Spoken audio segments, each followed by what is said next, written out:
Welcome again, everyone. We'll do introductions in just a minute, but this is the first. So Arwen and I are really excited. Well, I'll speak for myself. I'm really excited. I hope Arwen's excited too about this first session. We hope to learn with you all kind of the different needs, but we thought we would start with just the basics. We know a lot has changed with all the different system transitions, but we thought just getting to the basics of how to write a business purpose would be good. We know everyone's at different levels. Some of you all might be experts at it, so we'll tap on you to make this a collaborative learning space. And for those of you who might be newer to the process, we'll start with the basics too. Again, we're recording this session so that we can share it with others who didn't get a chance to join us live. And yeah, this will be the first of a summer series. We also have a fall quarter series. We don't anticipate taking the full hour because we know that Zoom and just it's easier to digest information in small bits. So we'll share the very basics and then we'll put together some virtual resources so that we can come back to it. And we definitely welcome your feedback at the end of the session to help us continue to grow and build.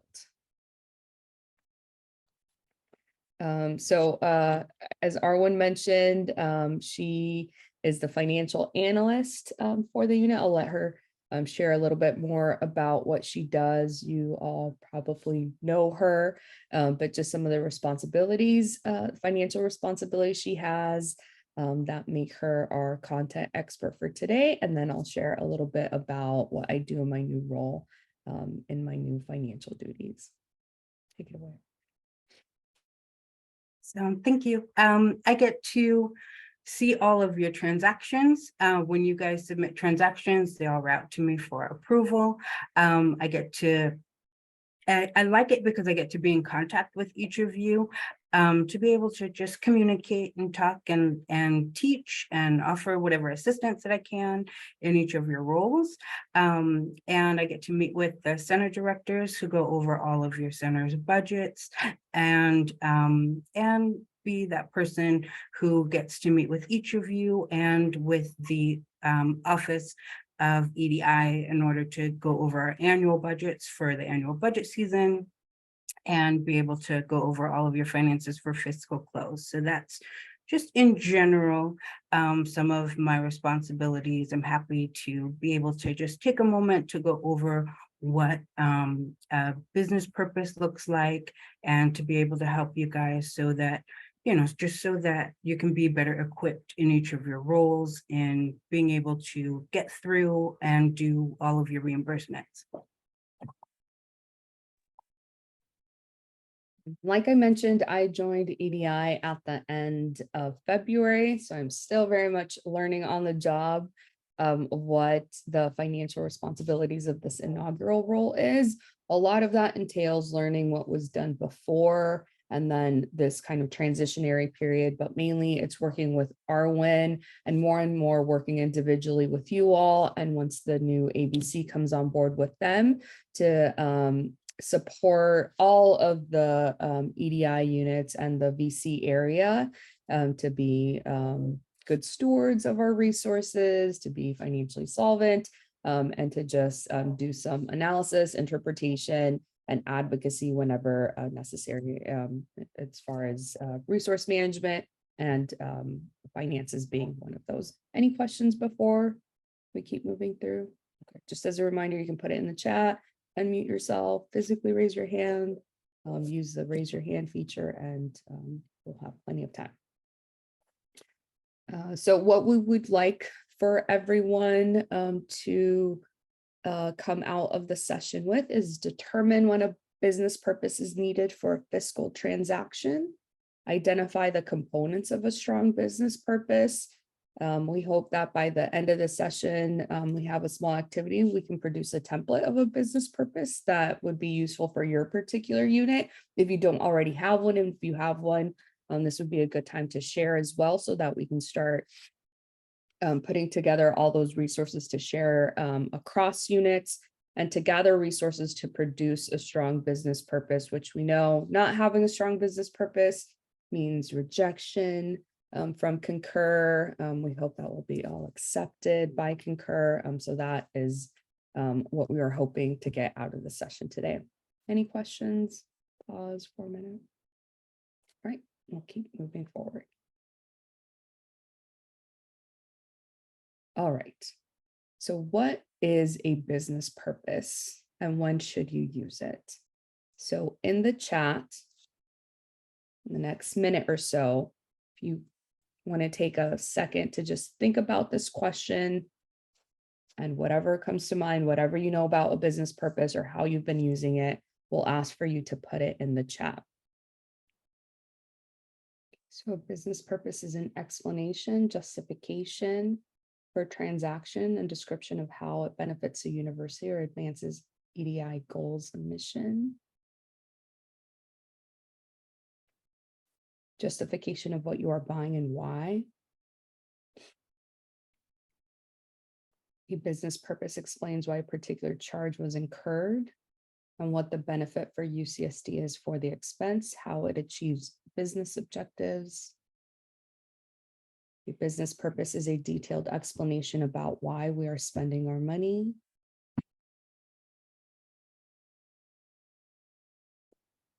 Justification of spending and its connection to the work we do or we're supposed to do, and using it anytime you spend money.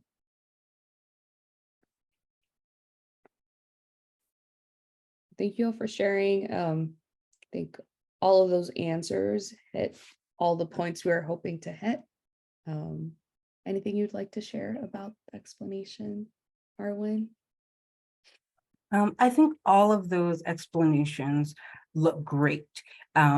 What a business purpose is that why? You know, we purchase something, why did we purchase it? And how does it connect back to the university? And how does it further our mission? Trying to get to the next slide. So an excellent business purpose, excuse me, states the mission of our work, what the purchase is, and how that purchase advances the mission of our work. And what is our mission? For the Office of EDI, it is to provide leadership, build capacity, and forge partnerships to facilitate shared responsibility for creating a diverse, equitable, and inclusive campus in which students, faculty, and staff can thrive. And just something to think about is, you know, have you reviewed the mission of your office, the mission of your resource center, the mission of the entire school of UCSD, and the mission of the specific programs that we're running? You know, when you're making a purchase for a specific student program, do you know what the mission is behind that program and how that purchase ties into it? And trying to get to the next slide. And before we go to the next slide, Arwen, what I'm taking away from all the answers in the chat, what I thought of a business purpose in this is that there are excellent business purposes and there are not so excellent business purposes. So I think one of the edits that we want to make is that we want to come out of here with excellent business purposes so that they get approved. Absolutely.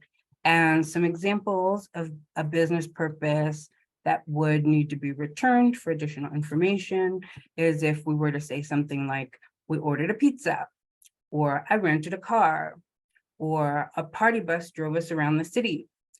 We had fun in an escape room.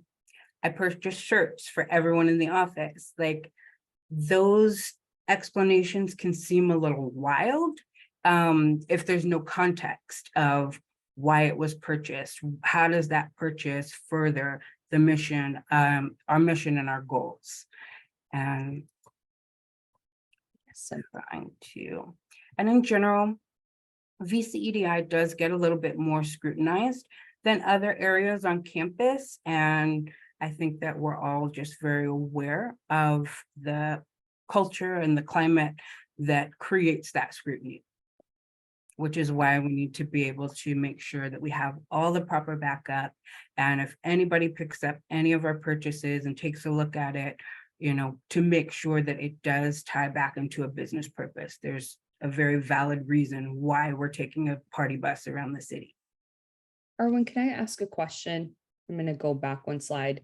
So when it's, how much effort should be put into a business purpose if we're buying like a pen or office supplies and the different levels of purchases? So how much effort?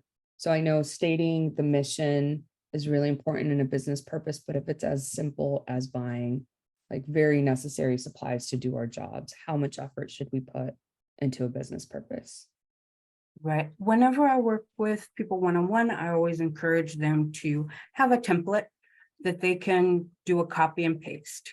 If you have a little template that states the mission of your specific center, that's for office supplies, you can say something like, the Browser Resource Centro,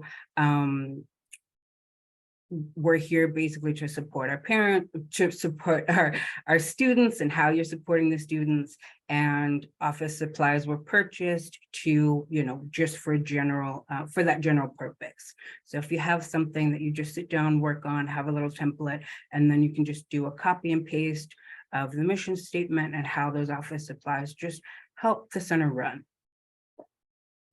Thank you. And when we're reconciling expenses, these are the items that we like to see attached as backup to make it very clear what this purchase is for. You should always have a receipt. And sometimes people get a little bit confused about what a receipt looks like. When it comes to travel, you should have that hotel folio. That is your receipt. It's not, we can't just use like a credit card charge, or even just your, if you're just making a reservation. Like sometimes I've seen people attach a reservation and that's not the actual receipt. And it needs to be the itemized receipt, not just, okay, I charged the credit card and here's the dollar amount and the signature, and it should be itemized. It should say exactly what was purchased on there, how much each item was, and then the total amount at the bottom. So we always just need to be clear about what a receipt is. It should have your meeting agenda. If it's an event, then that you have a flyer for, please attach the flyer. Of course, it should have your business purpose, and then your chart of accounts, your project number, what project number that's being charged to, the correct fund type that it's being charged to. And if it's an event where, we have that list of people who attended, then also attaching that as backup, how many people attended, who attended. And it should also say, was it student-centered, was it staff-centered, was it open to all of the campus, was everyone invited? So even if you have names of who was invited and who was there, it does make a difference, whether they're staff or students or community members. I just want to insert a shameless plug here. Our next session, we're going to be going into meeting and event types in detail. So we'll be going over that in further detail, when to attach a list, how to attach a list, what kind of list, whether it's an RSVP list or who showed up. So that'll be coming up July 27th.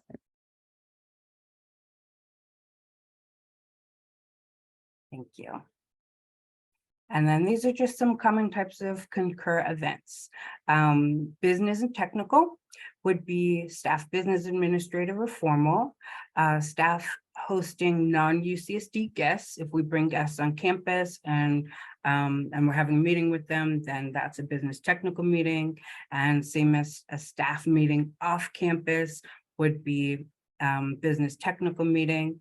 We do have a classification for social events and program activity, and that's a large part of EDI's budget for the student-centered programs. And the student-centered programs do include the interns, or student interns. And it depends on what type of event it is as to whether the student interns would count as a student-centered program or if it would count as staff. And the staff that would count as a student-centered program when it comes to our student interns is, are they learning about like how to administer social justice programs? That's part of our programming, that's part of our work. That would be considered student-centered. If it's something like morale building that we see once a year, like having our holiday parties, that sort of stuff, then in that role, they would be considered as staff. So sometimes you have to just kind of talk to your center director to be able to look and think about, this is for our student interns, would this be considered a student program or a staff? So sometimes that can be tricky. And then employee morale building, again, that's employee appreciation. And it's just not very often that we do that. It's usually like the end of year parties that we would have and gatherings for the appreciation events. Sean, did you have a question? I do. Over the years, this has been a sticky point, so I wanted to make sure we had as much clarification as possible. Often centers and spaces do community-based events where, for example, we welcome the LGBTQI plus community to the LGBT Resource Center for a thing. Like today, from 12 to 2 p.m., folks are invited to come here for the Pride Work Party. There will be students and employees. I cannot predict if there will be more students or employees and students. I also can't force them all to sign in particular, folks that are coming to the LGBT Resource Center due to issues related to them being documented. It's always been a thing.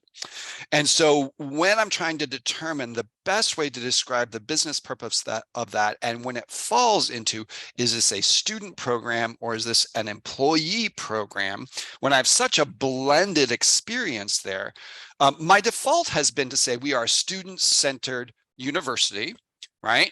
And this space, the primary users of this space are undergraduate students. So even when employees are here in a community-based event, it is a student thing, unless we're doing an event that is for staff and faculty, right? Because then it's not a student and won't be a student thing. And that's how I've approached it. But I wanted to put that out into the universe because I think it's common across many centers in terms of how we will approach how we do our work. And sometimes that can then get confusing, right? But there'll be some employees there and not just the staff that are working it, right? But there will be some employees in community. So I just wanted to put that into the universe and then see if there's any clarification or if we need to do anything further as we start to craft business purposes well and put them in the right place to make sure that we're documenting things in ways that accurately capture our work. Absolutely. Thank you for sharing that. And that's where it does get a little bit tricky. We have to look at, okay, what's the intent of this program? Was it built and centered around the students? Was it built and centered more around the staff? Or was it built and centered more around campus, just open campus community? So I think that's where you have to look at the intent and look at like who shows up. Because obviously when we have student-centered programs, staff is still open for staff to be able to come. Our campus community is open. It's still open for community members to be able to show up and stuff like that. But really, what's the intent behind the program and how was it built? That's what I would look at. And Jess, I see your question. And just so you all know, I'm taking notes as well. So when at the end of the session, I'll put together some slides just so that we remember for our collective memory to reference that intent really matters when there is a blurry line. So Jess, do you want to go ahead and yes, thank you. My question, pretty simple one. When we have a situation where we have a meeting where we would have our students, staff present, that's also appreciating them, what would the default category be for that if it's a bit of both? So you have an agenda with the meeting, but you're also appreciating them in kind of equal measure, where you need to cover business, but you also want to have some kind of gratitude appreciation built into that.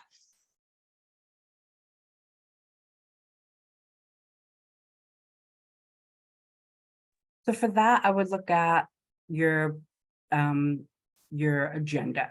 You know, is that the center of the whole thing, or is it just like one of your bullet points of, oh, we want to acknowledge that it's someone's birthday, you know, or we want to acknowledge that, you know, that we just want to acknowledge you during this meeting. Like what, again, I would say, like, what's the intent of the actual meeting, just kind of looking at your agenda, and is that agenda aligned with in one space or another? If it's really just 50-50, then you would have to just go with,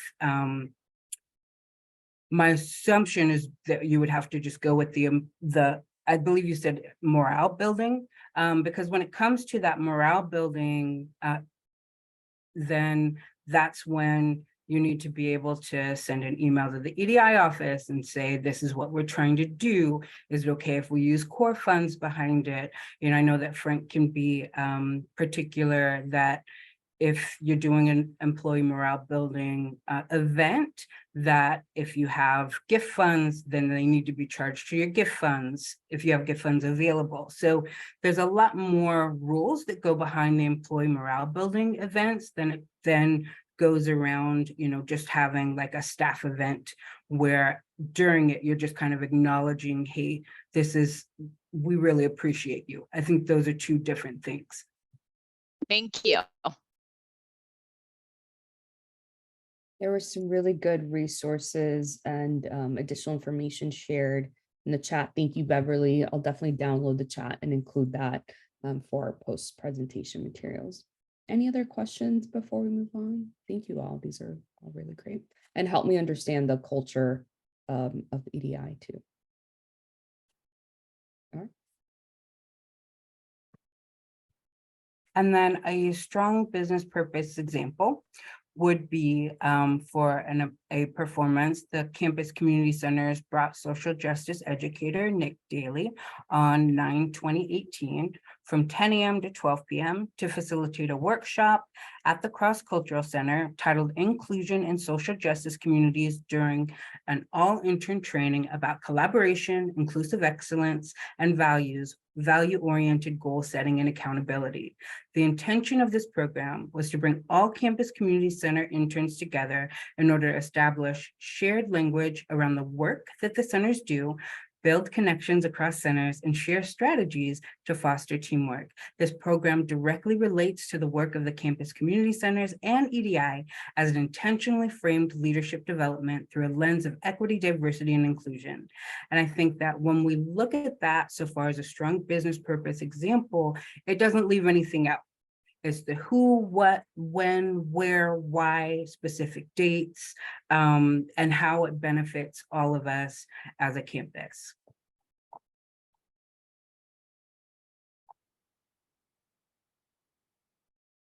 And another strong business purpose example, the Transfer Hub purchase snacks available for student consumption. And here students can come by and study in our study lounge and can pick up snacks to go. The center is open to all UC San Diego students, thus making it an open student programmatic ongoing activity. So it says the who it's for, what it is, why we purchased it, which makes it a good business purpose example.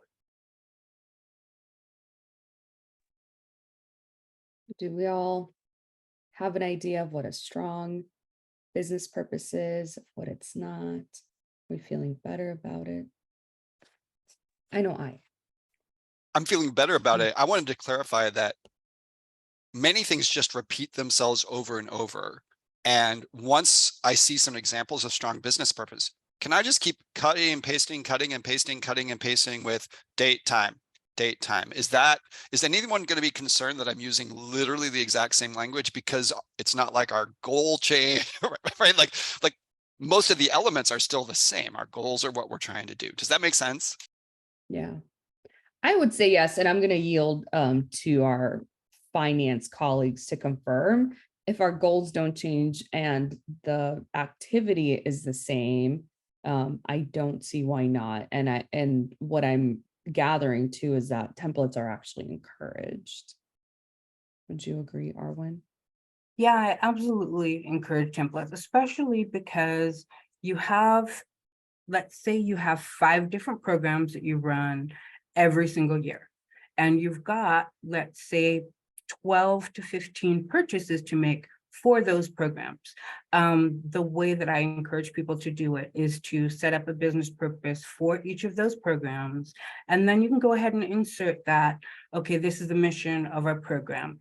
This is what we're trying to accomplish. This is the, the purchase that we made towards that program. This is how we're furthering our mission. Like, absolutely. I encourage people to do templates, to be able to change a couple words and say, because it can be a lot of work to just, all you're trying to do is submit a reimbursement, and then you're having to come up with the same type of information over and over and over again. It can be a lot.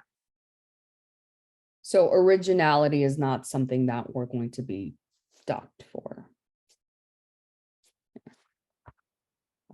Right. And I think it also helps when you have a program and you say, this program is something that we run every single year. It says, there's a precedent for it. There's a reason behind it. It's an annual program. You're going to see this once a year. And those are the things that definitely come up. Beverly, I did just you have typed this something out. to- Oh, go ahead. Oh, I'm sorry. Yeah, I was going to say, I That's just okay. typed this out and I'll put it in the chat, but I'll just say it too, which is I encourage folks to reread their business purposes with like an external auditor hat on, right? So does the business purpose make sense to you if you don't know anything about UCSD's culture, right? So that means acronyms should be spelled out, because an external auditor is not going to know what SACNAS is or NASPA or things like that, right? So if you have that external auditor hat on and you read the business purpose and it makes sense to you, then it's probably good, right? You just want to make sure you're not using kind of insider language or abbreviations or things like that that wouldn't make sense to someone on the outside. So that's my 2 cents. Beverly, and I think you bring up a good point. So who reads the business purposes aside from our colleagues who approve it? I think knowing that, because you brought up auditors, I think it would be helpful to know who our audience is that we're writing these for. So I'll give you 2 really, I think, valuable perspectives. One is an external auditor is not going to read a business purpose or read anything about this until probably 2 or 3 years later. And it could be an internal auditor, right? We have an internal audit management advisory service group within UCSD. And so when they're doing audits, they're looking back 2 or 3 years. So for that reason, I highly recommend not using URLs, not referencing URLs. So for instance, when someone's attending a conference, sometimes they just want to put like, hey, the homepage with all the details is here, right? But if that's an annual conference, that's going to change every year. So I always recommend that people download a PDF of the conference, which usually like just the web page, the front page, right? Because that almost always has the dates, the location, right? All of that stuff for a trip, for example, but to not just put the URL in there, but to spell out the acronym of whatever the organization is that's hosting it, right? So that's one thing to keep in mind with auditors, is they're not going to be looking at it right now. They're going to be looking at it in the future. And so it needs to make sense, and you need to keep that timeline in mind. The other thing is everything we do at UCSD is subject to Public Records Act, right? So you want to be both careful and thorough about what you put, because let's just say the example I always give is, would you be comfortable with your name or your unit's name on the front page of the Union Tribune when they want to look into what UCSD has been spending their money on? And that's the example that I give, because that's actually happened in the past. I think UCSD on the health sciences side got dinged 10 or 15 years ago by the UT. And some of you who've been around long enough might remember that. But, if you're comfortable with it and it goes in the papers, great, then it's probably fine. But if you would be a little like cringy, that's the other thing I would keep in mind. Thank you, Beverly. It's really helpful. Can I comment on that? Go Because ahead, Sean. deeply appreciated, Beverly. And friends, everything we do, the Union Tribune would absolutely adore to highlight in terms of the controversy of serving multiply marginalized people, right? I mean, that's just really, really true. And so the bright light of the press on the work we do is something that we navigate. But in general, that navigation is not going to happen through these kind of business purposes, right? That's not where it's going to happen because they're justified through the very existence of our spaces. But I know I've gotten trapped in my own brain around that, around, gosh, someone's going to read this. And if they don't like trans people, like the city of Carlsbad or the library, right? I can list you the places in San Diego County that literally are trying to legislate us not to exist. What we do is deeply political. So these business purposes need to be accurate. They need to be read by an auditor. If someone doesn't understand something, it could go public, but we will navigate that as a unit, knowing the values of the institution. But we at our level and trying to do the business purposes shouldn't go down that rabbit hole too far, right? We know what we're doing. We know it's good work. If we get critiqued for doing the good work, we'll take that heat as a unit. So I want to make sure that was clear. Good point. Thank you, Sean.